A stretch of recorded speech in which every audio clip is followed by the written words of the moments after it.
এই কোরআনের শাসন কায়েমের মধ্য দিয়ে একটা মানবিক বাংলাদেশ আমরা করতে চাই। আবু সাইদ মুগ্ধ। চাঁদাবাজ, ঘুষ বাণিজ্য ও দুর্নীতির বিরুদ্ধে এখনও যুদ্ধ শেষ হয়নি। দুর্নীতি ও বৈষম্যহীন সমাজ চাইলে সংগ্রাম চালিয়ে যেতে হবে বলে মন্তব্য করেছেন জামায়াতের আমির ডাক্তার শফিকুর রহমান। আজ শনিবার রাজশাহীর ঐতিহাসিক মাদ্রাসা ময়দানে জামায়াতের কর্মী সম্মেলনে প্রধান অতিথির বক্তব্যে তিনি কথা বলেছেন। তারা চেয়েছে সমাজ থেকে সব ধরনের দুঃশাসন এবং দুর্নীতির কবর রচনা হোক।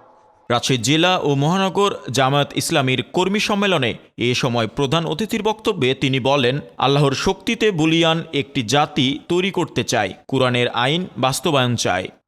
যতক্ষণ না ইনসাফ এই জমিনে কায়েম হয়, আর ইনসাফ কায়েমের গ্যারান্টি একমাত্র আল কোরআন দিতে পারে, আর কিছুই দিতে পারে।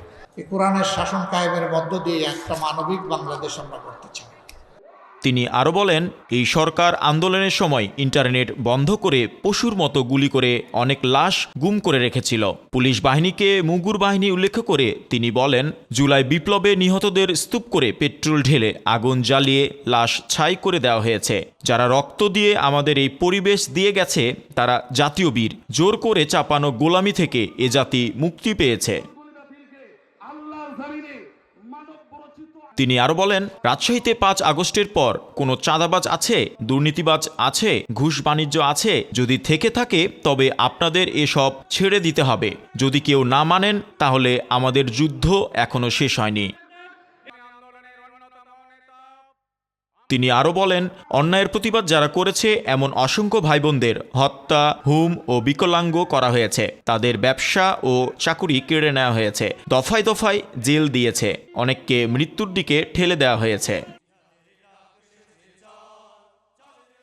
সম্মেলনে সভাপতিত্ব করেন রাজশাহী মহানগর আমির ডক্টর কেরামত আলী। বিশেষ অতিথি হিসেবে বক্তব্য রাখেন কেন্দ্রীয় নায়েবে আমির অধ্যাপক মুজিবুর রহমান, সহকারী সেক্রেটারি জেনারেল মাওলানা শফিকুর ইসলাম খান, ঢাকা মহানগর দক্ষিণের আমির ও কেন্দ্রীয় নির্বাহী কমিটির সদস্য নুরুল ইসলাম বুলবুল, কেন্দ্রীয় নির্বাহী পরিষদ সদস্য ও রাজশাহী অঞ্চল পরিচালক অধ্যক্ষ শাহাবুদ্দিন।